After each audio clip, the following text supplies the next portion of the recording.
વાસુદેવાય. ઓમ નમો ભગવતે વાસુદેવાય. ઓમ નમો ભગવતે વાસુદેવાય. હરે કૃષ્ણ. સ્વાગતમ ઉપસ્થિત સર્વ શ્રોતા વૈષ્ણવગણ. પ્રતિ સપ્તાહ આપણે આલવારોની ચર્ચા કરી રહ્યા હતા, પણ વચ્ચે જન્માષ્ટમી ફેસ્ટિવલ અને અન્ય કંઈક રજાઓના કારણે કથા અટકી ગઈ છે. આજે પુનઃ એ કથા ધારાને ફરીથી પ્રવાહિત કરીએ. તો ગયા સત્રમાં 8 નંબર આલવારની ચર્ચા આપણે કરી. કોણ છે એ જાણો છો તમે? પેરી આલવાર. પેરી આલવારની ચર્ચા કરી, જેમાં આમ તો એ બહુ સીધા સરળ ભક્ત હતા. વધારે કોઈ વિદ્વત્તા, ભણતર એવી કોઈ ક્વોલિફિકેશન એમની પાસે હતી નહીં. છતાં સમજવાનો વિષય એ છે કે ભગવાનની કૃપાથી રાજા વલ્લભદેવની વિદ્વત સભામાં એમણે ભાગ લીધો અને એ સભાનું પરિણામ એ નીકળ્યું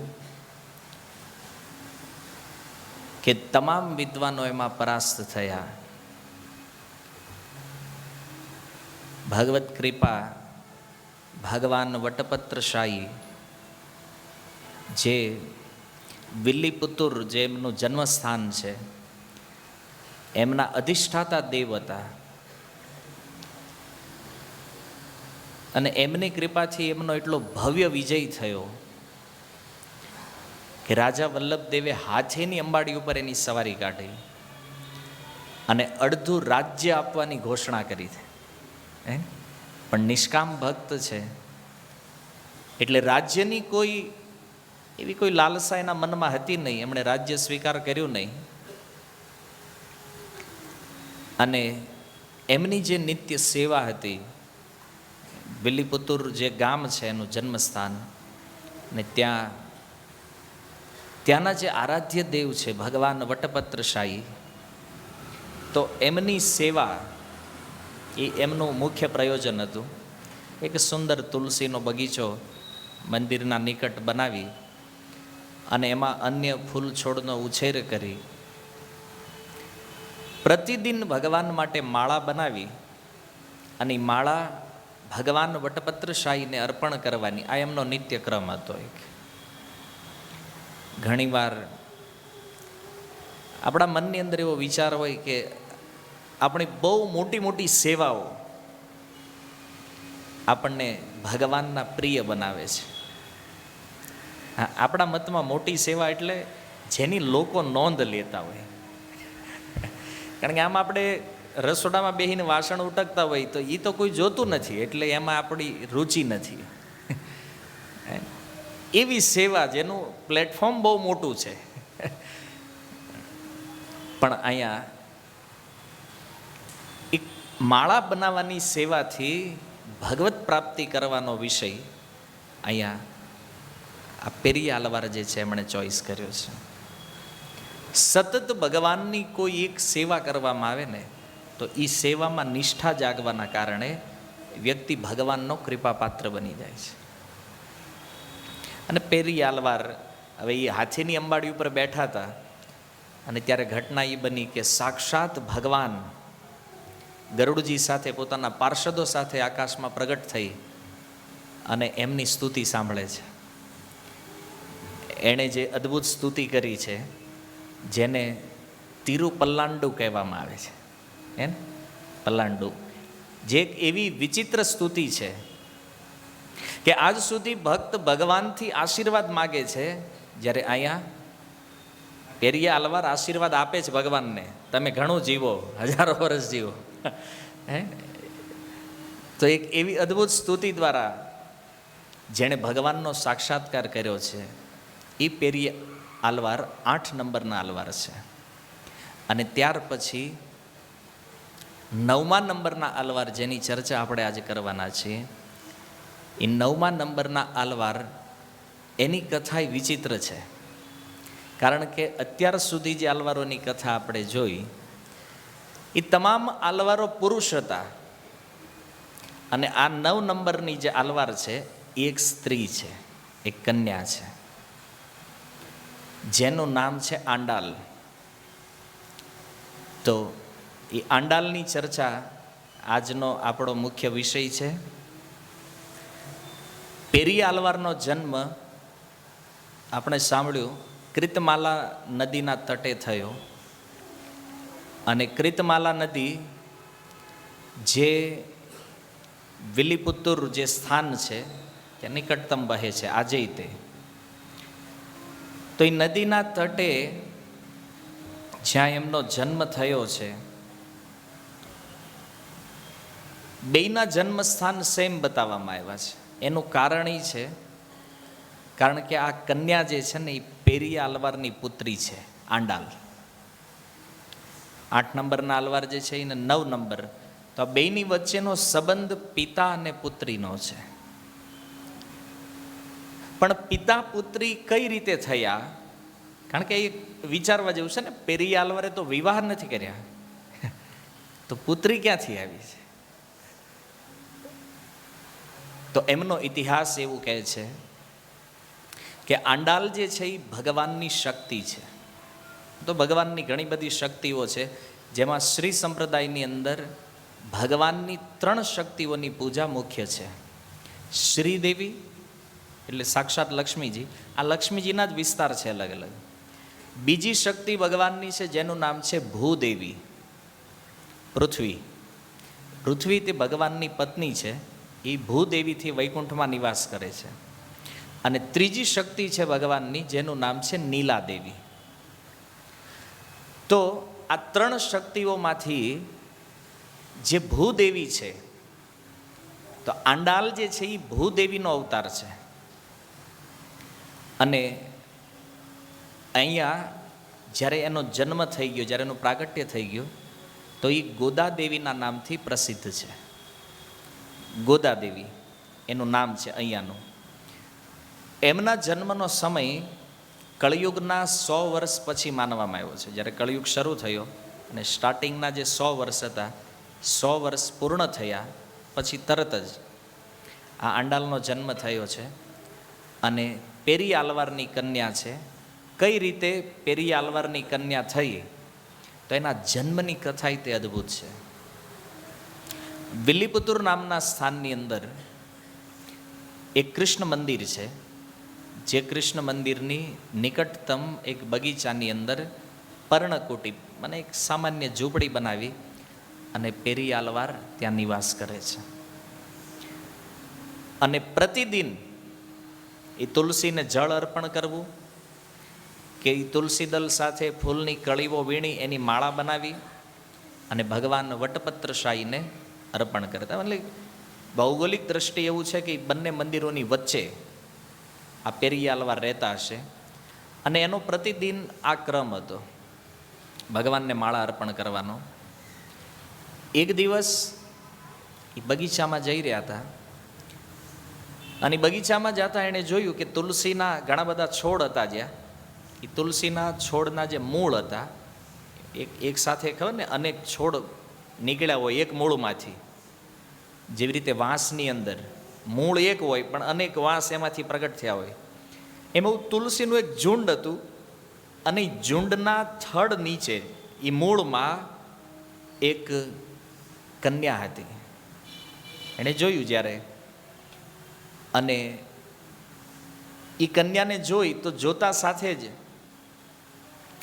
એ કન્યાને જોતા રહી ગયા. કારણ કે એના મુખ ઉપર જે હાસ્ય હતું, સુંદર એક મુસ્કાન, અને એના અંગોની જે ભંગીમા છે, એના અંગોનું જે તેજ હતું, એક સુવર્ણ કમળની પાંખડી સમાન એમ લાગતું હતું કે કોઈ કમળની પાંખડી બહુ હવાની લહેરથી આમ લહેરાતી હોય અને એ કેટલી સુંદર લાગે, સુવર્ણ કમળ. તો એ બી દિવ્ય આભા આ કન્યાની જ્યારે જોઈ તો એમના મનમાં વિચાર થયો કે આ કોઈ સામાન્ય કન્યા નથી. કારણ કે આમાં બહુ મહાન આત્મા કોઈ હોય છે તો એને તો જોતા જ ખબર પડી જાય કે આ વ્યક્તિમાં કેટલા ગુણ છે. તો આ રીતે પેરી આલવારને એ તુલસીના વૃંદમાંથી આ કન્યાની પ્રાપ્તિ થઈ. અને જે સમય એની દ્રષ્ટિ પડી એ કન્યા ઉપર, એ સમય એક ઉત્સવ સમાન હતો એના માટે. એક ઉત્સવમાં વ્યક્તિ જેટલો આનંદિત હોય એટલો આનંદ પેરી આલવારને થઈ રહ્યો હતો અહીંયા. અને એમણે વિચાર કર્યો કે ભગવાનની ઈચ્છા છે કે હું પિતા બની અને આ કન્યાનું પાલન કરું, આનું પાલન પોષણ હું કરીશ. અને માતા પિતા કોણ છે કોઈ નથી જાણતું. કોણ એને અહીંયા છોડીને ગયું છે ખબર નથી, એની કોઈ જાણકારી નહીં. પણ છતાં પેરી આલવાર એનું લાલન પાલન કરે છે. થોડો સમય વ્યતીત થયો અને જોયું કે અસાધારણ ગુણ આ કન્યાની અંદર એણે જોયા જે સામાન્ય મનુષ્યો કરતાં અલગ છે. એટલા માટે એનું નામ એમણે અયોનિજ રાખ્યું. અયોનિજ, જેનો જન્મ કોઈ ગર્ભથી નથી થયો. અયોનિજ માને જે ડાયરેક્ટ પ્રકટ છે.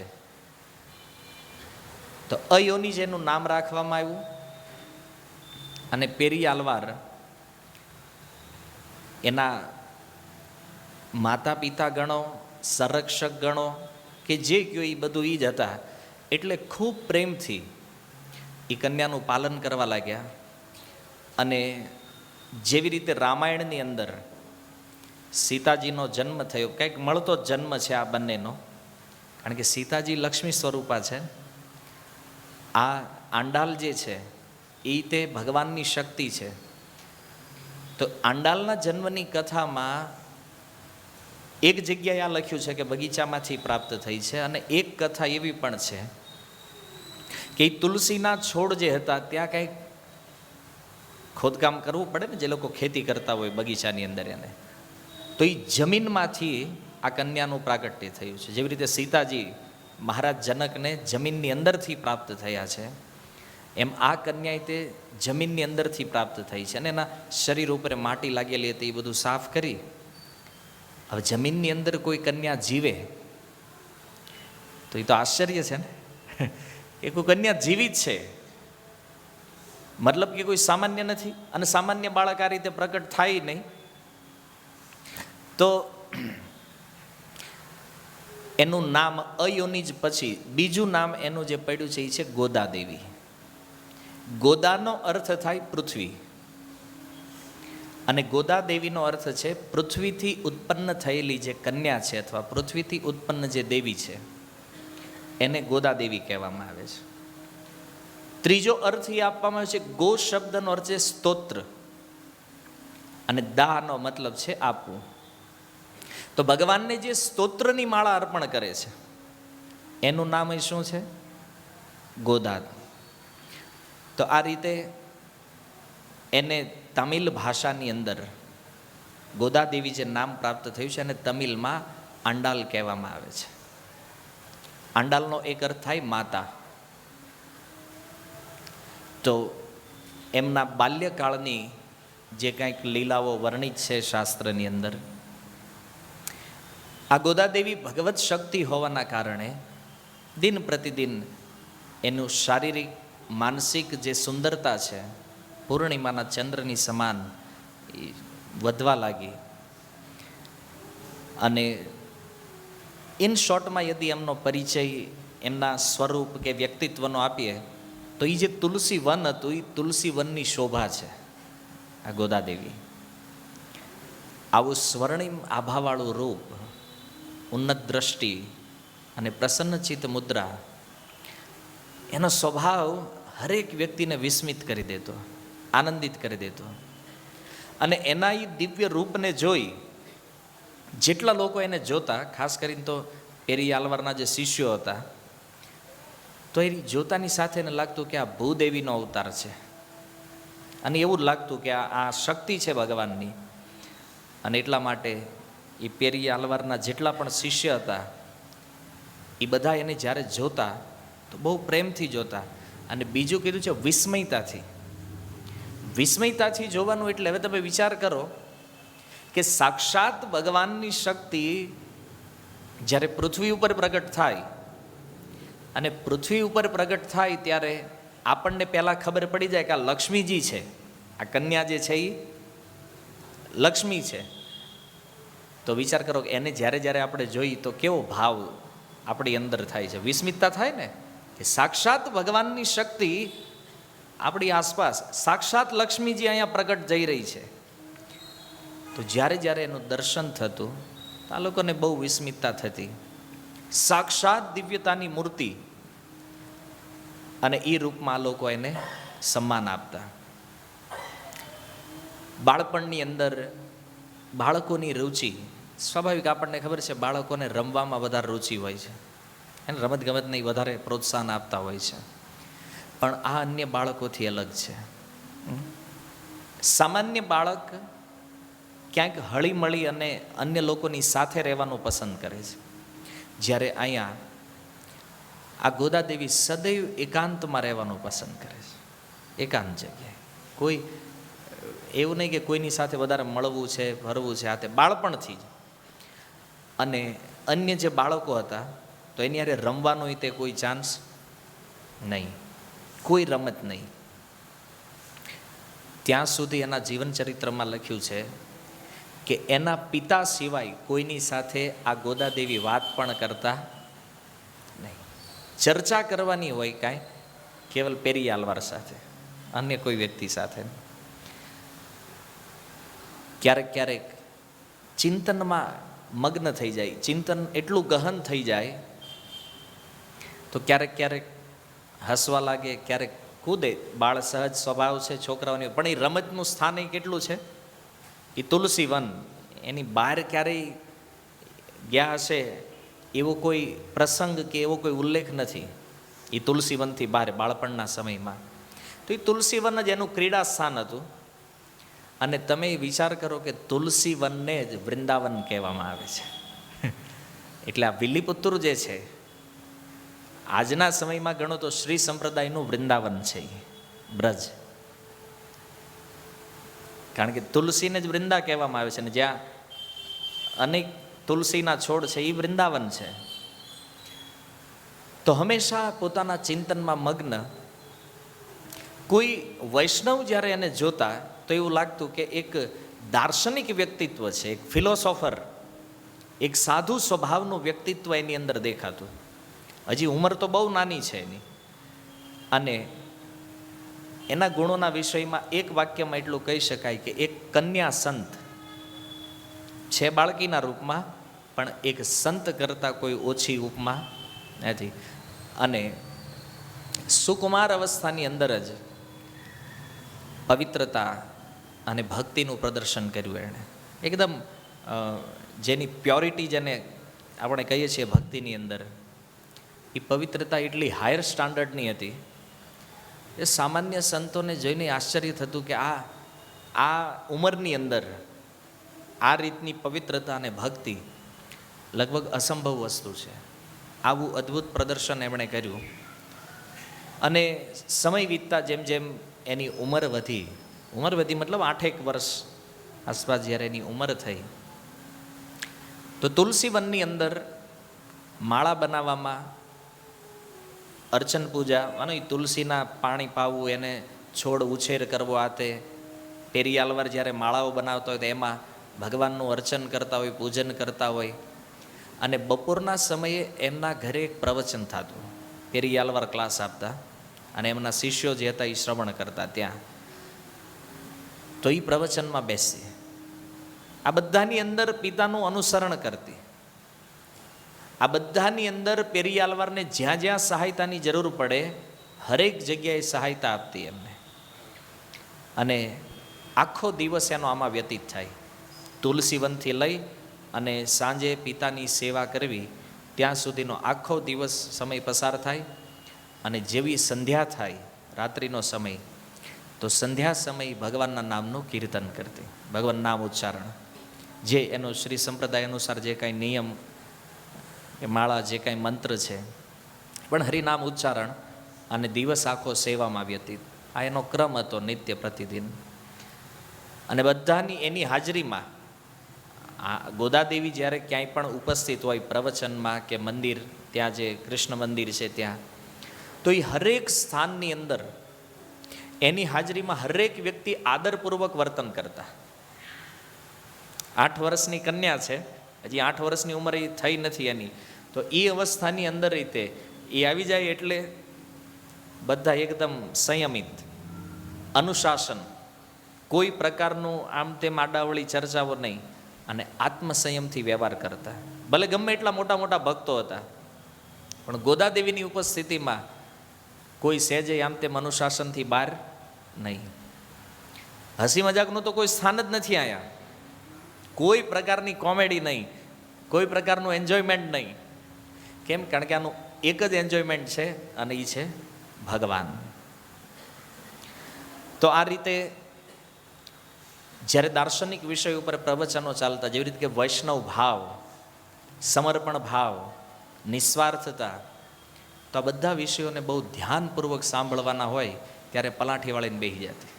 અને ખબર હતી 2-4 કલાક પ્રવચન હાલશે અને મારે આ સાંભળવાનું છે. તો 7-8 વર્ષની ઉંમરમાં કોઈ દાર્શનિક પ્રવચનોની અંદર આટલી રુચિ આજેય નથી. બહુ મોટી ઉંમર વહી ગઈ છે ને એમાંય તે ફિલોસોફિકલ બહુ વાત હોય તો ક્યાં આપણને ગમે જ તરત. તો થોડુંક કથા હોય તો થોડીક મજા આવે એમ. પણ આંડાલની રુચિ હતી ફિલોસોફીની અંદર, અને બાળપણથી જ ભગવાનની અંદર એટલું આકર્ષણ હતું એને. તો ગોદા સેવાની અંદર પિતાની સહાયતા કરતી, લીલા કથાઓનું શ્રવણ, જે વૈષ્ણવોનો સ્વભાવ છે, શ્રવણમ કીર્તનમ વિષ્ણુર સ્મરણમ પૂર્ણ રૂપેણ એની અંદર એ પ્રચલિત છે. અને આમ કરતાં કરતાં એ ભક્તિ દિવસે ને દિવસે તીવ્ર થવા લાગી છે. જો અહીંયા એક સમજવાનો સિદ્ધાંત એ છે કે કોઈ પણ વ્યક્તિ વાસ્તવમાં યદી ભક્તિને પ્રાપ્ત કરે છે, તો જે ભક્તિની શરૂઆત એણે કરી છે, શરૂઆતની અંદર કોઈ નામ જપ કરે છે, ધીરે ધીરે પછી માળાઓની સંખ્યા વધારતા હોય છે. તો માળાઓની સંખ્યા વધારવી કે ભક્તિની અન્ય કોઈ પણ સેવાઓની અંદર આગળ વધવું, તો એના વિષયમાં સમજવાનું એ છે કે તીવ્રતા જ્યારે એ જાગે અંદરથી એ વિષયની અંદર, ત્યારે એ સેવાનું અસલી ફળ પ્રાપ્ત થાય છે, તીવ્રતા. એટલે શ્રીમદ ભાગવતમની અંદર કીધું છે કે ભક્તિ કરવી જોઈએ ભગવાનની, પણ કયા પ્રકારની ભક્તિ છે? કહે છે અકામઃ સર્વ કામવા મોક્ષ કામ ઉદારથી તીવ્રેણ ભક્તિ યોગેન યજેત પુરુષમ પરમ. એ તીવ્રતા સુધી જવું જરૂરી છે. કારણ કે આજે જે શરૂઆત કરી છે ભજનની, અને આપણે વર્ષો પછી એના એ લેવલે જ હોઈએ.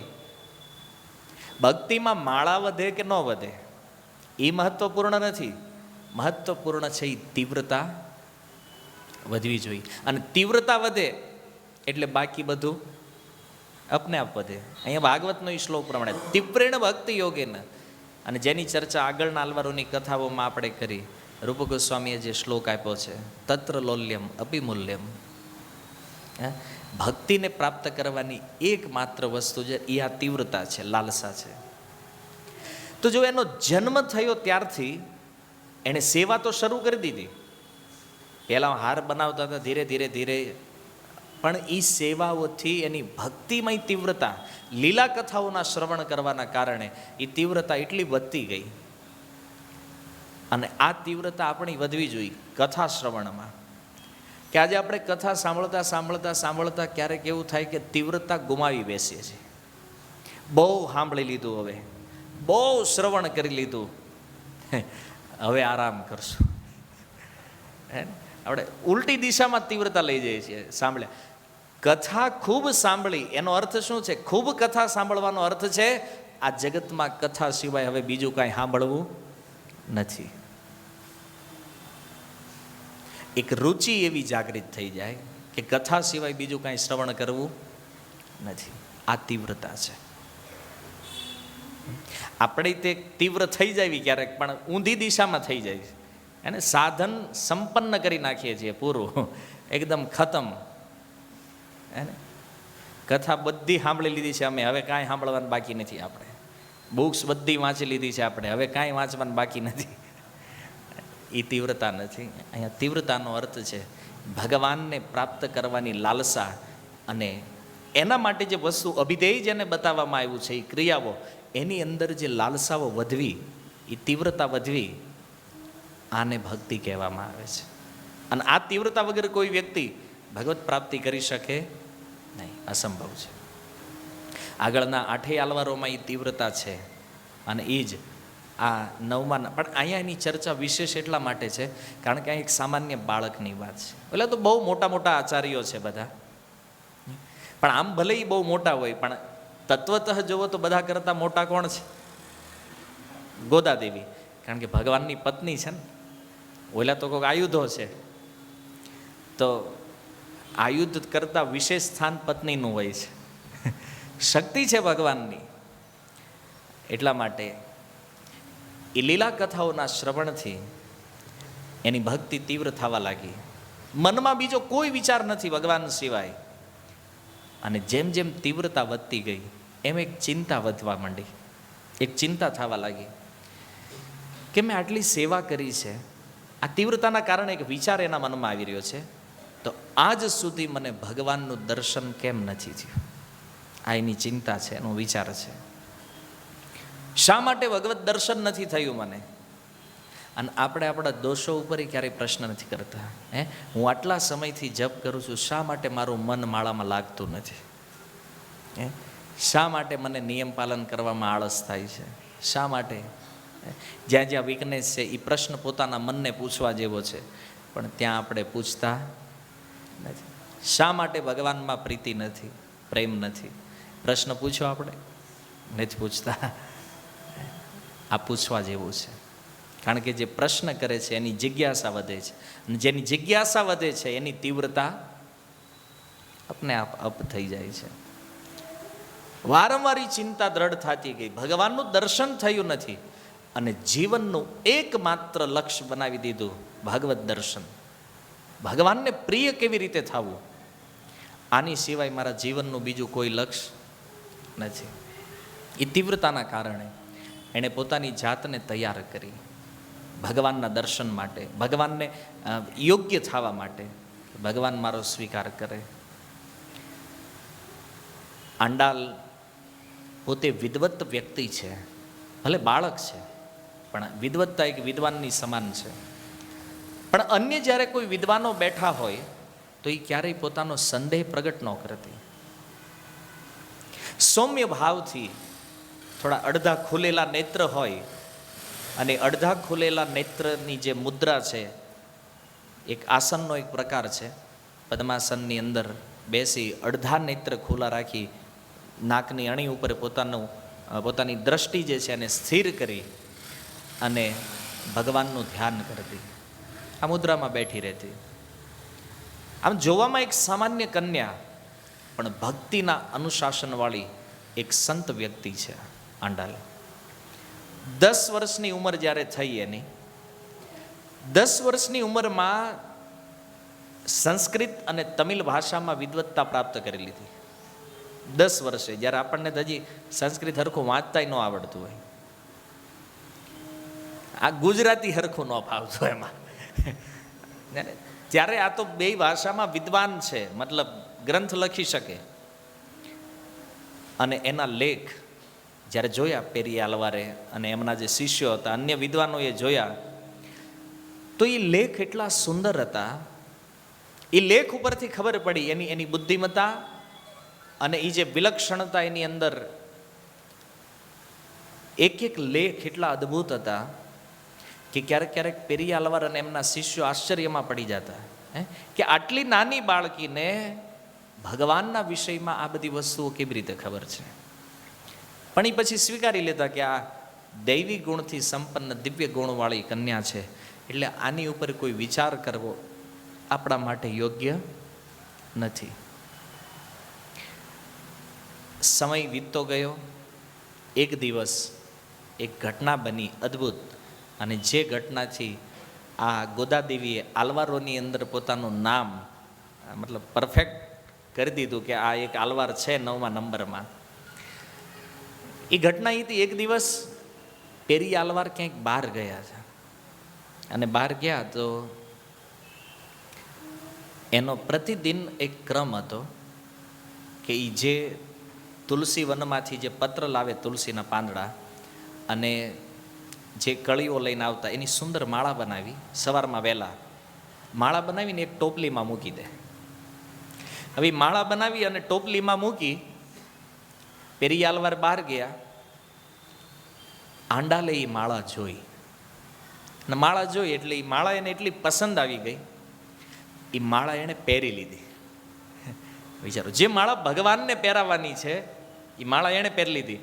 અને એક કુંતલનો અર્થ છે વાળને, વાળની એક સ્ટાઇલ છે તમિલની અંદર, જે એક સાઈડ અંબોડો લીધેલો હોય. તમે ક્યારેક સિરિયલોમાં જોયું હશે, વનની અંદર ઋષિ કન્યાઓ એક, તો એ કુંતલમાં એને સજાવી અને પોતાના ગળામાં આખી માળા લાંબી હતી પહેરી, અને પછી જે દર્પણ છે, અરીસો હતો, એની સામે જઈને જોયું પોતાનું સ્વરૂપ. આંડાલે જોયું તો એની સુંદરતા જોઈને એ પોતે આનંદિત થઈ ગઈ. વાહ, અદ્ભુત લાગે છે માળા.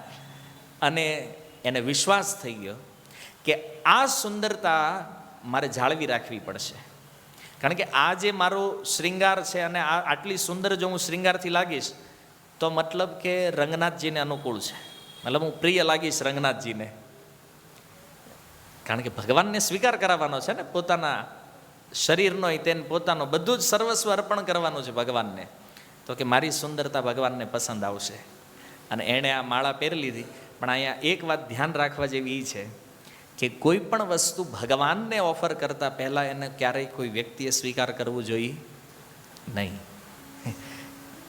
નહીંતર એ અશુદ્ધ થઈ જશે, અને અશુદ્ધ વસ્તુ ભગવાનને ક્યારેય ભોગ લાગતી નથી. ચલો, આંડાલના કેસમાં એક વાત જુદી છે, કારણ કે ભગવાનની શક્તિ છે, દિવ્ય આત્મા છે અને સિદ્ધ વ્યક્તિત્વ છે. સામાન્ય વ્યક્તિઓએ આનું અનુકરણ કરવું જોઈએ નહીં. આપણે ત્યાં મંદિરોમાં ભોગ લાગે છે તો આપણે પટ બંધ રાખીએ જ ભગવાનના. શું કામ? કે કોઈ અન્ય વ્યક્તિની નજર પડે, કારણ કે નજર પડે એટલે આપણને પહેલો વિચાર એ આવે કે આમાં કયું આપણે ઉપાડશું ભોગ આવે પછી. એ જ છે કે નહીં? એટલે પટ બંધ રાખવામાં આવે છે કે ભગવાન નિરાતે ખાઈ લે. હવે આપણે પ્રસાદ લેતા હોય ને કોઈક 4 જણા ઉભા રહીને જોતા હોય, તેમ ખાઈ શકો ખરા? આપણે સામાન્ય માણસ આપણી વાત કરીએ, બરાબર, આપણે પ્રસાદ લેવા બેઠા હોય ને 4 આમ હાવ માંગણ જેવા માણસો દેખાય, આપણે ભોજન કરી શકીએ? તો આપણે ભિખારી બનીને દુભાવી, ભગવાન કે મેં લીધું નથી ત્યાં પાછો માગવાની તૈયારી કરશે. એટલે પટ બંધ કરવામાં આવે કે ભગવાનને ભોગ જે લગાવવામાં, એ ભોગ કોઈ વ્યક્તિની દ્રષ્ટિ એમાં પડવી જોઈએ નહીં. દ્રષ્ટિથી ભોગ અશુદ્ધ થાય છે, અને ક્યારેય ભક્તોએ ભોગને જોવાનો પ્રયાસ કરવો જોઈએ નહીં. જે લોકો કિચનમાં બનાવે છે એ ખાલી જોઈએ, કારણ કે રેડી કરીને ભગવાનને ઓફર કરતા હોય, પણ અન્ય વ્યક્તિઓએ ભોગનું દર્શન ક્યારેય કરવું જોઈએ નહીં. તો માળા તે એક ભોગ છે, કેવલ પ્રસાદ ભોગ નથી, જે ભગવાનને ઓફરિંગ કરવામાં આવે છે. એટલે આપણે આ નિયમમાં બહુ સાવધાન રહેવા જેવું છે. હવે અહીંયા મનમાં વિચાર પાકો થઈ ગયો કે આ જે શ્રૃંગાર છે ને રંગનાથજીને બિલકુલ પસંદ આવશે અને પ્રિય રહેશે, અનુકૂળ. પછી માળા ઉતારી દીધી, પાછી હતી એમ નામ ગોઠવી દીધી. પેરી આલવાર આવ્યા, માળા લઈને ગયા, ભગવાનને ઓફર કરી દીધી. વળી બીજા દિવસે સવારે તે માળા જોઈ, શ્રૃંગાર સજાવી લીધો, જોઈ લીધું દર્શન, વળી પાછી કાઢીને મૂકી દીધી. વળી માળા લઈને ગયા પેરી આલવાર, ભગવાનને ઓફર કરી દીધી. અમુક દિવસ આ ક્રમ ચાલ્યો. આમ એક દિવસ પેરી આલવાર જોઈ ગયા, એને બરાબર માળા લેવા આવવું અને આંડાલનું માળા ઉતારી અને એ ટોપલીમાં મૂકવું. હવે થોડું પાછળથી એણે દર્શન કર્યા, આંડાલને ખબર નથી, એ જોઈ રહ્યા છે, એણે મૂકી દીધી. નહીં તો નીકળી ગઈ બહાર રમવા. પેરી આલવારને બહુ દુઃખ થયું. આ મને આ ખબર નહીં આ ક્રમ કેટલા દિવસથી ચાલતો હશે, અને આટલા દિવસ મેં ભગવાનને અશુદ્ધ માળા અર્પણ કરી છે. હવે આપણા માટે આ ઘટના કોઈ મતલબ સામાન્ય વસ્તુ છે, પણ એ લેવલમાં જે સેવામાં પહોંચેલું વ્યક્તિત્વ છે, એ પેરિયા અલવારનો જે ભાવ છે, હવે એ તો આપણે નહીં સમજી શકીએ એ અનુભૂતિ, કે એ માળા કોઈ અન્ય વ્યક્તિની પહેરેલી માળા ભગવાનને ઓફર થાય તો એ પેરિયા અલવારના હૃદયમાં કેટલું દુઃખ લાગ્યું છે. અને એ દુઃખની માત્રા એવી હતી કે આ દુઃખ આંડાલથી તે છુપાયેલું રહ્યું નહીં. આંડાલને ખબર પડી ગઈ કે અહીંયા નક્કી કંઈક ગડબડ છે, પિતાજી દુઃખી થઈ ગયા છે. આમાં શું કરે બિચારી? એ તે બાળકી છે, કન્યા છે. પેરિયા અલવારે જોયું કે આને ખબર પડી ગઈ છે, પણ એક વૈષ્ણવ હોવાના નાતે એમણે કંઈ કીધું નહીં, કારણ કે માનતા હતા ને આ આજ સુધી જીવનમાં ક્યારેય ખીજાયા નથી અને ભગવાનની શક્તિ છે, આને કઈ રીતે એક એ ભાવથી તે એણે ગોદાદેવીને કાંઈ કીધું નહીં, પણ ખાલી એટલું કીધું કે હવેથી તું આ કરતી નહીં. તો આંડાલે એ દિવસે માળા ન ધારણ કરી, માળા એમનામ પડી રહી, અને એ શુદ્ધ માળા લઈ અને પેરિયા અલવાર ગયા ભગવાન વટપત્રશાહી આગળ. વટપત્રશાહીને માળા અર્પણ કરી અને રાત્રિના સમયે સ્વપ્ન આવ્યું એમને. સ્વપ્નની અંદર ભગવાન પ્રગટ થયા અને ભગવાને કીધું કે આજે જે તું માળા લાવ્યો છો ને, આજે એ બહુ જામી નહીં, આજે આમાં સુગંધ નથી કે કાંઈ, અને પવિત્રતાય નથી, અશુદ્ધ માળા હોય એવું લાગે છે. પેરિયા અલવાર કે પ્રભુ આમ હાથ જોડીને ક્ષમા માગવાની તૈયારી કરે ભગવાન આગળ, કે ભગવાને કીધું નહીં નહીં નહીં, તું ક્ષમા રહેવા દે, હું વાત કવી સાંભળ આખી પહેલા. આજે જે માળા તું લઈને આવ્યો છો એ માળા અશુદ્ધ છે, તારો કોઈ દોષ નથી એમાં, પણ સમસ્યા એ છે કે પ્રતિદિન જે માળા આવે છે, આંડાલ જે માળા પહેરીને મોકલે છે ને, મારે એ માળા જોઈ છે. આ તું જે શુદ્ધ લઈને આવે છો ને, શુદ્ધ માળાથી કોઈ પ્રયોજન નથી એને.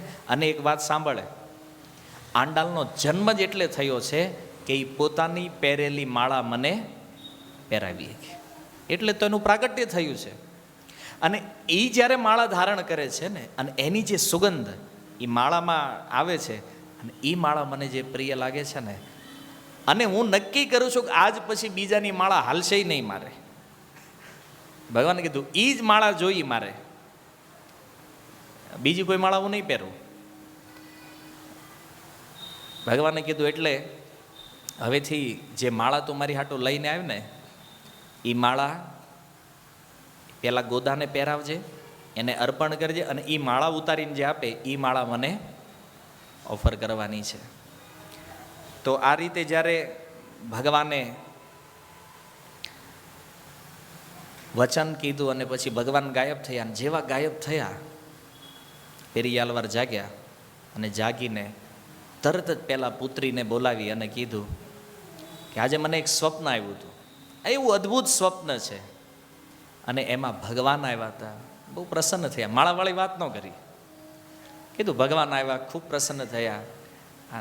અને પછી ગયા બગીચાની અંદર, ફૂલો લાવ્યા, માળા બનાવી અને હવે ગોદાને તો એ માળા પસંદ હતી, પણ શું કરે બિચારી જોયા કરતી એમના સામે, પિતાજી આ માળા લઈ ગયા છે ભગવાન. પણ આજે પેરિયા અલવાર સામેથી આવીને કહે છે, બેટા આ માળા તું ધારણ કરી લે, પહેલાં તું જે રોજ શ્રૃંગાર કરે છો ને એ પ્રમાણે તું જોઈ લે, અને પછી ટોપલામાં મૂકી દેજે, પછી હું લઈ જઈશ ભગવાન માટે મંદિરે. તો આ વાત જ્યારે કરી, ગોદાને એટલો અપાર આનંદ થયો હૃદયમાં, કારણ કે આ તો એને જોતું હતું અને સ્વયં ભગવાનની અનુમતિ હતી. આનંદ, એટલો આનંદ. પણ આપણે જાણીએ છીએ કે આનંદ જ્યારે દિવ્ય હોય, અને આનંદ જ્યારે હૃદયની અંદર સમાય નહીં, ત્યારે એ આનંદ અશ્રુઓના રૂપમાં નીકળવા લાગે છે. ગોદા આનંદિત થઈ અને એની આંખોમાંથી અશ્રુધારા વહેવા લાગે છે. અને કેમ ન થાય, કારણ કે વિચાર તો કરો, સાક્ષાત ભગવાન જેની પહેરેલી માળા પહેરવાની ઈચ્છા કરે છે, તો ભક્ત એ પહેરેલી માળાનો એ એક એટલો સુંદર પ્રભાવ છે કે અન્ય વ્યક્તિ, તે જેવી રીતે શીલ પ્રભુપાદ એક શુદ્ધ ભક્ત છે, તો એમને ઓફર થયેલી માળા હોય છે, એ ધારણ કરવી ને એ તે એક ગર્વની વાત છે. પણ આપણે ત્યાં ઊંધું છે, માળાથી આપણે આઘા ભાગીએ છીએ. ઇન્દ્રની જેમ દુર્વાસાએ ભગવાનની માળા આપી હતી ને ઇન્દ્રને, તો એણે તુચ્છ માળા સમજીને ફેંકી. એમ આવા પવિત્ર વ્યક્તિઓ દ્વારા જે પહેરેલું જે વસ્તુ છે, જે પ્રાપ્ત થાય છે ને, એ એક અદ્ભુત વસ્તુ હોય છે એમાં કૃપાના રૂપમાં. પણ અહીંયા તો ક્રમ ઉલટાવી નાખ્યો ભગવાને. ભક્ત કેટલો પ્રેમ કરે છે ભગવાનથી, પણ ભગવાન તે પોતાના ભક્તથી એટલો પ્રેમ કરે છે. અને ભગવાનની વસ્તુને જ્યારે સ્વીકાર કરી અતિ આનંદ આંડાલે પછી તો હવે તો પરમિશનથી સજવાનું હતું ભાઈ. એટલું પ્રેમથી એણે એ માળાને ધારણ કરી, પાછી ટોપલીમાં મૂકી, પેરી આલવાર લઈ ગયા. નિત્યક્રમ થઈ ગયો. અને આ ક્રમના કારણે પેલા આલવારને સંશય હતો કે આ ભૂદેવી છે કે નથી એમાં. પણ જ્યારે ભગવાને સ્વપ્નમાં આવીને કીધું પછી કન્ફર્મ થઈ ગયું આ ભગવાનની શક્તિ છે. એના પ્રત્યે એટલી શ્રદ્ધા વધી ગઈ. ભલે પુત્રીના રૂપમાં છે, પણ પ્રેમ અને આદર એટલો થયો. અને એમણે આશીર્વાદ આપ્યા. હવે આશીર્વાદ તો આપે, ભલે ભગવાનની પત્ની છે તો એ આશીર્વાદ દે છે. શું કામ? કારણ કે ભગવાનને આપે એને ઘરવાળીને ન આપે. પેરી આલવાર તો એ છે ને જેણે ભગવાનને આશીર્વાદ આપ્યા છે. તો એ ભૂદેવીને આશીર્વાદ આપતા કીધું, તું આંડાલ છો મારી. આંડાલનો અર્થ, આંડાલ તમિલ શબ્દ છે, એનો અર્થ થાય માતા. શક્તિ છે ને ભગવાનની. તો અહીંયાથી એનું નામ થયું આંડાલ. આ સમયથી એનું એક નામ પડ્યું આમુક્ત માલ્યદા. સંસ્કૃતમાં છે આમુક્ત માલ્યદા, જેની માળાને ભગવાન સ્વીકાર કરે છે. અને તમિલની અંદર એનું નામ થયું શુડિકોડુત્ત નાચિયાર. નહીં યાદ રહે તમને. નાચિયારનો અર્થ થાય રાણી. નાચિયાર તો સુંદર. તમિલમાં જે નામ આપ્યું છે ને આમુક્ત માલ્યદા, એનું એ સંસ્કૃત છે, એનું તમિલ છે શુડિકોડુત્ત નાચિયાર. આને બોલવાની તે એક પ્રેક્ટિસ ગૂગલ આરે તમે કરી શકો છો.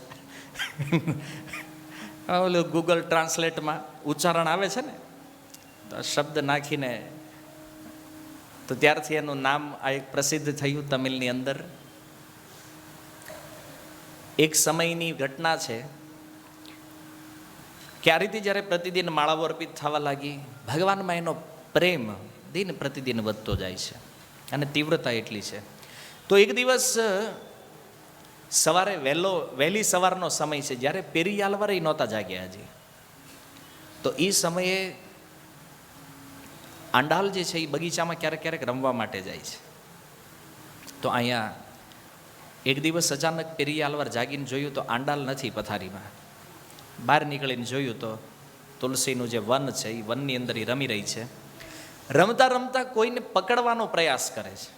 કોઈ વ્યક્તિ છે નહીં સામે, પણ કેવલ એક એક્ટિંગ એવી થઈ રહી છે કે કોઈને પકડે. અને એ સત્ય હતું કે એ કોઈને જોવે છે, કોઈ વ્યક્તિ રમી રહ્યું છે એની સાથે.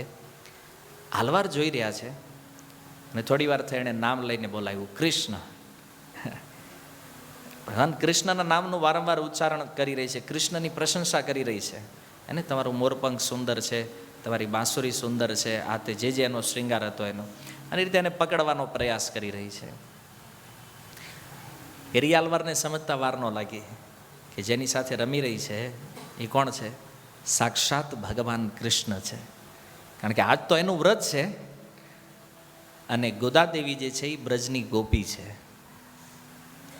સ્વયં ભગવાન કૃષ્ણ, કૃષ્ણ તો કૃષ્ણ છે. તો આ એક અદ્ભુત વૃંદાવનનું વાતાવરણ ત્યાં એના ઘરે જ નિર્મિત થયેલું છે. અને આ દ્રશ્ય જ્યારે જોયું, ભગવાન પ્રત્યે આંડાલનો આ પ્રેમ જોઈ અને પેરી આલવારના મનમાં થયું કે આને પુત્રી માની અને એને આલિંગન આપું કે જગતજનની માની અને એને પ્રણામ કરું. શું કરી શકે? એક બાજુ પુત્રી વાત્સલ્ય પ્રેમ છે અને એક બાજુ તત્વદ્રષ્ટિએ જોવે તો સાક્ષાત શક્તિ પ્રકટ છે પુત્રીના રૂપમાં.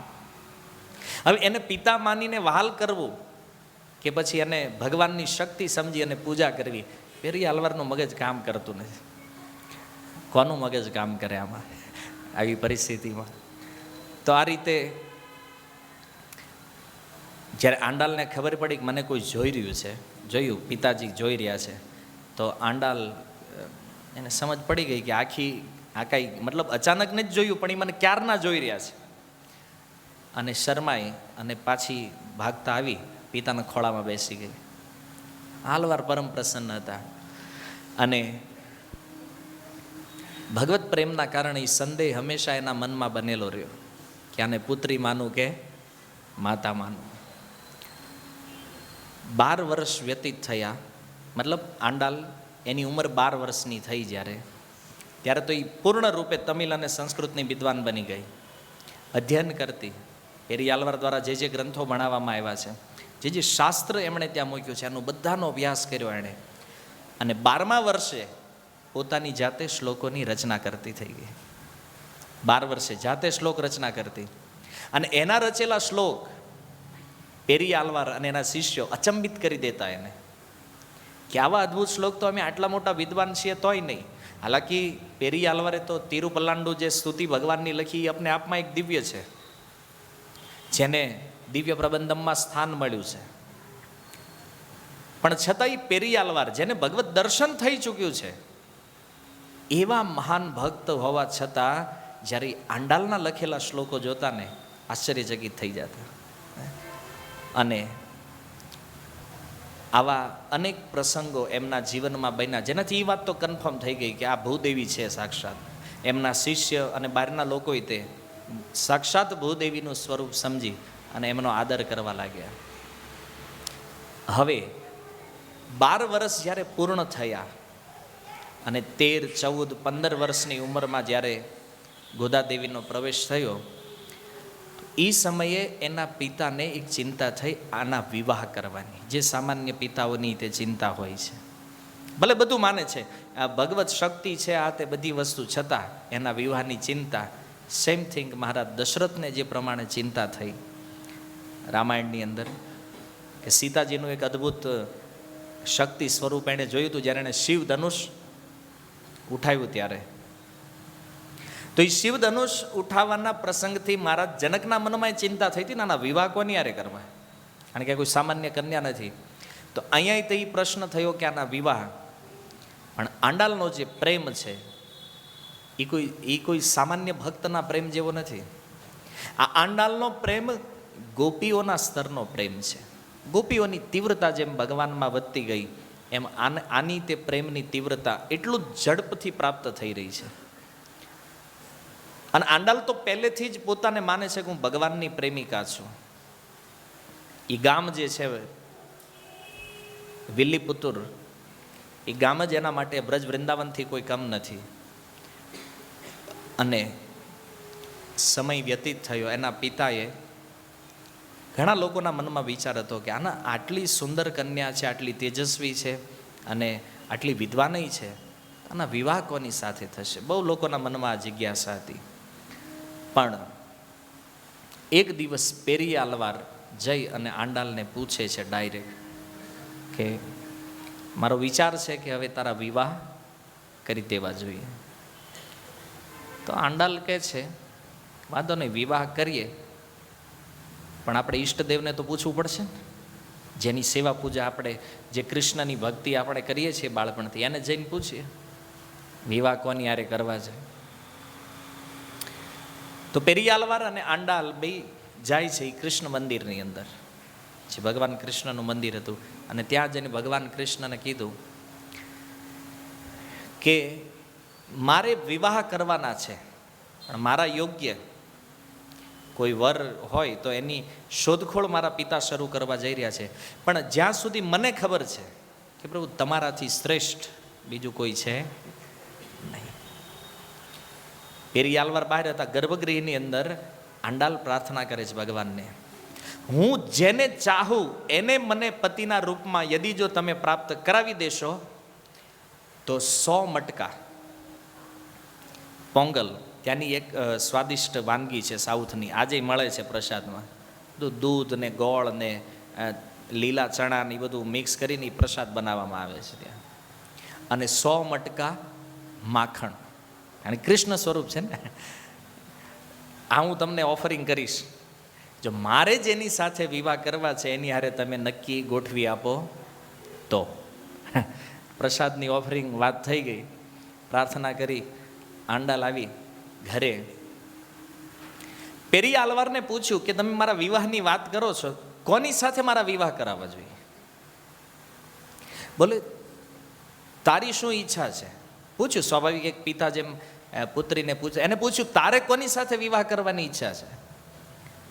આંડાલ કહે છે હું તો પહેલેથી જ ભગવાનને મારા પ્રેમી માનું છું, મારા વિવાહ ભગવાન સાથે થશે. પેરી આલવાર સમજ્યા નહીં. પહેલા ભગવાન સાથે વિવાહ આ કોઈ મતલબ વિચાર બહારની વાત છે ને. તું મનુષ્ય છો, એ ભગવાન છે, તો મનુષ્યના વિવાહ ભગવાન સાથે કેવી રીતે થાય? આંડાલ કે હું કાંઈ જાણતી નથી. અરે બોલે શાસ્ત્રમાં કોઈ ઘટના તો બતાવ કે કોઈએ ભગવાન અરે વિવાહ કર્યા હોય આ રીતે એની. આંડાલ કે મને એ કોઈ ખબર નથી, મને એટલી ખબર છે કે મારા વિવાહ ભગવાન સાથે થશે. બોલે એના સ્વરૂપ કેટલા છે? આંડાલ કે કેટલા છે? બોલે 108. દક્ષિણ ભારતમાં 108 દિવ્ય દેશમ છે, અને 108 દિવ્ય દેશમની અંદર ભગવાનના અલગ અલગ સ્વરૂપ બિરાજમાન છે. કોની સાથે વિવાહ કરવા? તો કે પિતાજી એક કામ કરો, પરિચય આપો એ બધાનો. એ જે 108 છે ને એનો પરિચય આપો બધાનો, પછી આપણે નક્કી કરવી કોની યારે વિવાહ કરવા યોગ્ય છે. પેરી આલવાર પરિચય કરાવે છે ને અદ્ભુત. પણ અનેક વિગ્રહોનો પરિચય થયો. 108 એમાંથી કીધું 108 નંબરનો જે દિવ્ય દેશમ એ તો વૈકુંઠ છે સાક્ષાત. 107 અહીંયા છે પૃથ્વી ઉપર. તો એણે કીધું પિતાજી આજે 108 જે મૂર્તિયા તમે બતાવ્યા એમાંથી મને રંગનાથજી પસંદ છે, હું એની સાથે વિવાહ કરીશ. શ્રીરંગમમાં રંગનાથજીની પસંદગી કરી એણે, અને કીધું કે મારે એની હારે વિવાહ કરવા છે. અને કૃષ્ણ મંદિરમાં જઈ અને ભગવાન કૃષ્ણને કીધું ચકોર પોંગલ અને માખણ બે કન્ફર્મ, આપણે રંગનાથ હારે વિવાહ કરવાના છે. હાલાકી એક જ સ્વરૂપ છે, બે કોઈ અલગ ભગવાન નથી, પણ છતાં આ રીતે એણે પ્રાર્થના કરી કે રંગનાથજી સાથે મારા વિવાહ થવા જોઈએ. પેરી આલવાર સમજાવે છે કે રંગનાથજી મૂર્તિ છે, તું હાલતી ચાલતી છો, તમારા વિવાહ કઈ રીતે થાય? કોઈ પથ્થર સાથે કોઈ વ્યક્તિ કેવી રીતે વિવાહ કરીએ? ત્યારે આંડાલ કહે છે કે ભગવાન કળિયુગની અંદર પોતાના વિગ્રહના રૂપમાં પ્રગટ થયા છે. હા, ખાલી મૂર્તિ નથી, સાક્ષાત ભગવાન છે. હા, પેરી આલવારને થયું કે આને આ રીતે સમજાવી દઉં કે એ મૂર્તિ, કારણ એ માનતા હતા ને એ સાક્ષાત ભગવાન છે, પણ એ કન્યા છે ને 15 વર્ષની છે, સમજાવી દઈશ. પણ એને થયું થોડી મોટી થાય તો ખબર પડી જાય, એટલે એણે ત્યારે હા પાડી દીધી કે ભાઈ આ તારા વિવાહ રંગનાથ સાથે કરાવી દઈશું. વિચાર કરો તર્ક એણે કેવો આપ્યો છે. એણે કીધું મૂર્તિ સાથે કોઈ કન્યાના વિવાહ સંભવ નથી, તો અર્ચા વિગ્રહના રૂપે સાક્ષાત ઈશ્વર છે. હરિવ્યાપક સર્વત્ર સમાના, દરેક જગ્યાએ તો ભગવાન છે. પ્રેમે તે પ્રકટ હોય મેં જાના. અને પ્રેમ છે તો એ રંગનાથ સ્વીકાર કરી લેશે ને, તમે ચિંતા શા માટે કરો છો? અસાધારણ બુદ્ધિ પ્રતિભા પેરી આલવાર રીતે એને થયું સમજાવશું ધીરે ધીરે, અને આંડાલને સમજાવવાનો પ્રયાસ કરે છે. પણ આંડાલ પોતાના નિર્ણયમાં અડગ છે. કોઈ કાળે એ પોતાનો નિર્ણય ફેરવવા તૈયાર નથી. હું વિવાહ કરીશ તો રંગનાથજી સાથે જ કરીશ. પેરી આલવારને થયું હવે શું કરવું? કન્યા તો પૂર્ણ રૂપે એને જીત પકડીને બેઠી છે રંગનાથજી સાથે વિવાહ કરવાની. તો ત્યાંના જે રાજા છે વલ્લભદેવ, એને ખબર પડી કે આ રીતનો આખો પ્રસંગ બન્યો છે. અને પેરી આલવારે પછી છેવટે નક્કી કર્યું કે હવે આંડાલ માને એમ નથી, તો એ કે આને હું દુલ્હનના વેશમાં તૈયાર કરું, એને રંગનાથ શ્રીરંગમ લઈ જાઉં, ભગવાનના દર્શન કરાવી દઉં, પર ભગવાનને જોઈ લે એટલે માઇન્ડ ઠેકાણે આવી જાય. તો તૈયારી કરી. રાજાને ખબર પડી કે રંગનાથજી સાથે વિવાહ થઈ રહ્યા છે આ કન્યાના, આંડાલના. તો રાજા તો પહેલેથી ઓળખતા હતા કેટલા મહાન ભક્તો છે.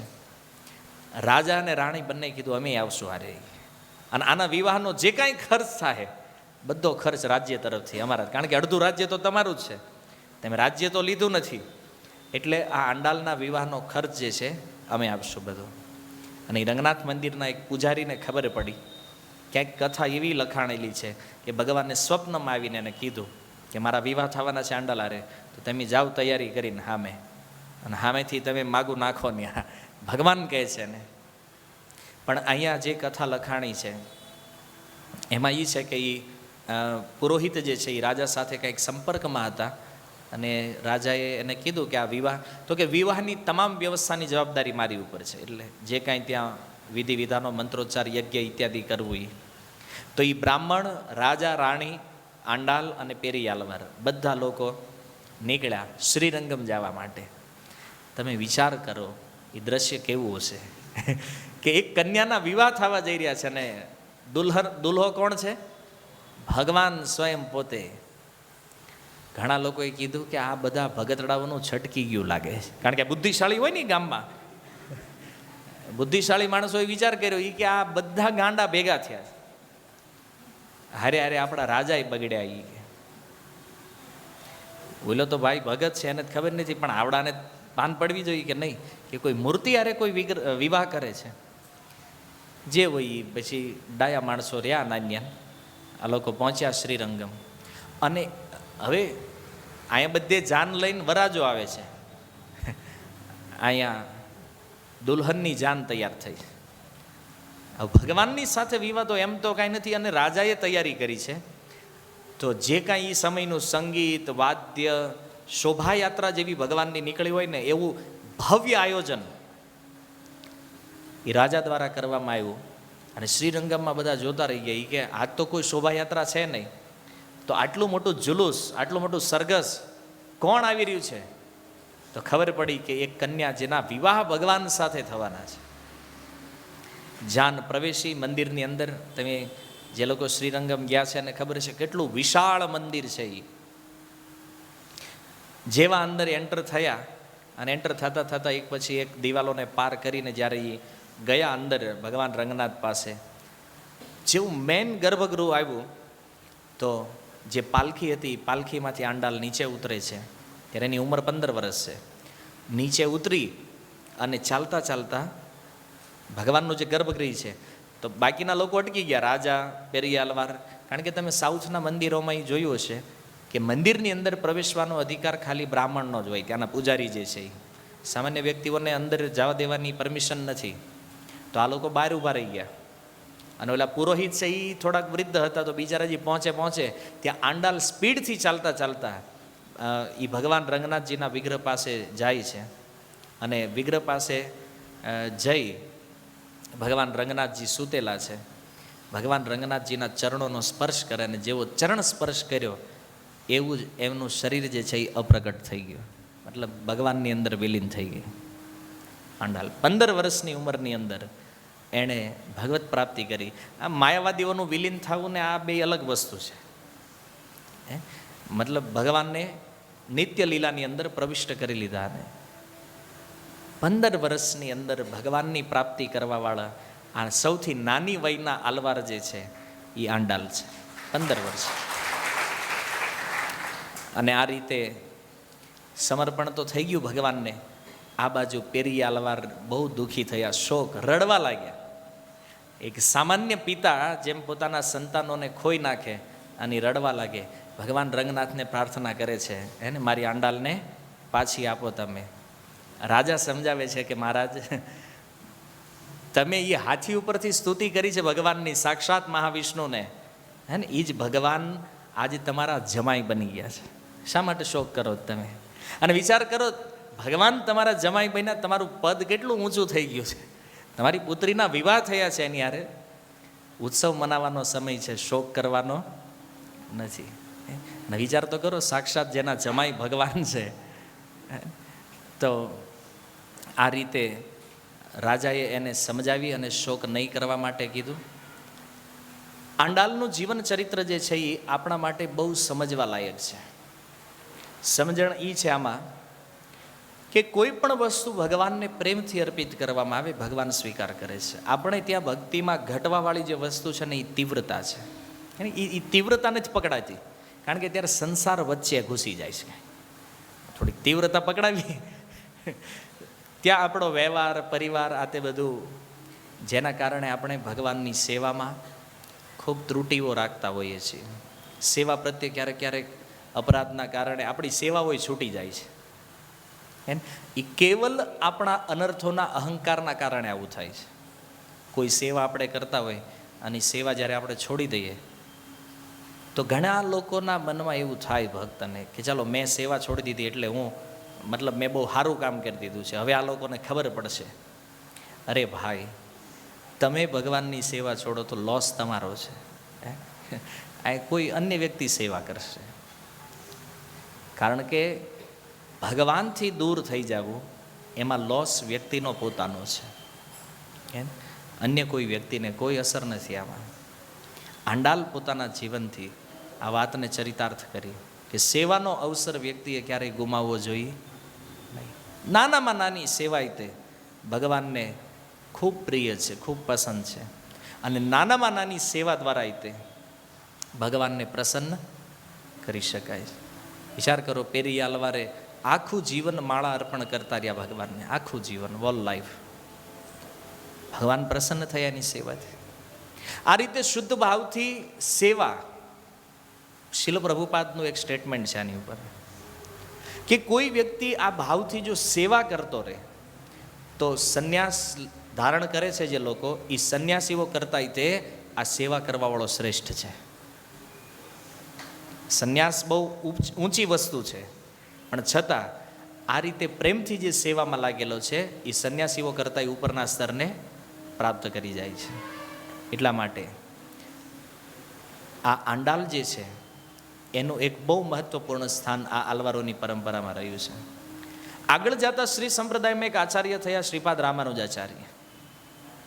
અને એ રામાનુજાચાર્ય જ્યારે વટપત્રશાહી ભગવાનના દર્શન કરવા માટે ગયા વિલીપુતુર, અને પછી એ કૃષ્ણ મંદિરે ગયા, તો ત્યાં જઈ અને એમણે ભગવાનને પ્રાર્થના કરી કે પ્રભુ, આંડાલને બહેન માનતા હતા રામાનુજાચાર્ય, મારી બહેન જેણે એક પ્રતિજ્ઞા કરી હતી તમારી સામે કે એ તમને ચકોર પોંગલ અને માખણનો ભોગ લગાવશે, પણ રંગનાથજી સાથે એના વિવાહ થઈ જવાના કારણે એ ભોગ લગાવી શકી નહીં, તો એની પ્રતિજ્ઞાને હું પૂરી કરીશ અહીંયા રામાનુજાચાર્ય. અને રામાનુજાચાર્ય ત્યાં રોકાણા અને એમણે યજ્ઞ કર્યો. યજ્ઞ કરી અને આમણે 100 મટકાની માનતા લીધી હતી. રામાનુજાચાર્ય 1000 મટકાનો ભોગ લગાવ્યો ભગવાનને. 1000 મટકા ચકોર પોંગલ અને 1000 મટકા માખણ એ ભગવાનને અર્પિત કરી અને યજ્ઞ દ્વારા આ વચનને પૂર્ણ કર્યું રામાનુજાચાર્યએ. એટલા માટે રામાનુજાચાર્યને ગોદાગ્રજ કહેવામાં આવે છે. એને એક નામ મળ્યું, ગોદાના અગ્રજ, એના ભાઈ તરીકે, અને ત્યારથી એમનું એ નામ પ્રસિદ્ધ થયું છે. તો કહેવાનો તાત્પર્ય એ છે આ કથાની અંદર કે પ્રેમ દ્વારા કોઈ પણ વ્યક્તિ ભગવાનની પ્રાપ્તિ કરી શકે છે. અને આ અદ્ભુત પ્રેમ છે. પ્રેમ એક એવી વસ્તુ છે કે એમાં પ્રવેશ તો ઘણા કરી જાય છે. આ પ્રેમ એક એવું નગર છે, એમાં પ્રવિષ્ટ થઈ જાય છે માણસ, પણ ટકતા નથી. કારણ કે એક કવિ ગુજરાતની અંદર થયા, એણે લખ્યું છે, એ કહે છે, બ્રહ્માનંદ કોઈ વિરલા પહોંચે પાવે પદ નિર્વાણ. કોઈક એવો વિરલો વ્યક્તિ છે આંડાલ જેવો, જે આ પ્રેમ રાજ્યને પાર કરી અને વાસ્તવિક પ્રેમી ભગવાનને પ્રાપ્ત કરી શકે છે. બાકી આવે જ ઘણા, પહોંચતા નથી. એટલા માટે આ આંડાલ જે છે એ એવા ભગવત પ્રેમીઓ માટે એ પ્રેમનું પથ પ્રદર્શન, પ્રેમ પથ બતાવવા વાળું આ વ્યક્તિત્વ છે. અને આવી કથાઓથી આપણી તે ભગવાનની સેવા કરવાની જે લાલસા છે, સેવા કરવાની જે વૃત્તિ છે, એને એટલી તીવ્ર બનાવવી જોઈએ એ ભાવ સાથે કે આપણે જે ભગવાનની સેવા કરીએ છીએ, ભગવાન માટે કંઈક ભોગ બનાવતા હોય, કંઈ માળાઓ બનાવતા હોય, એ ભાવ સાથે બનાવો કે આને ડાયરેક્ટ ભગવાન સ્વીકાર કરે છે. ભગવાન આ સ્વીકાર કરીને ખૂબ પ્રસન્ન થશે. તો આ સુંદર ભાવ સાથે ભગવાનને કાંઈ પણ અર્પિત કરશો તો ભગવાન એનો સ્વીકાર કરી લે છે. તો અહીંયા 9મ નંબરની આલવાર જે છે, જેનું નામ આંડાલ છે, ગોદાદેવી, એની કથા સમાપન. નેક્સ્ટ 10 નંબરના આલવાર એની કથા આપણે નેક્સ્ટ ટાઈમ ચર્ચા કરીશું. હરે કૃષ્ણ. શીલ પ્રભુપાદ કી નિતાય ગૌર પ્રેમાનંદે.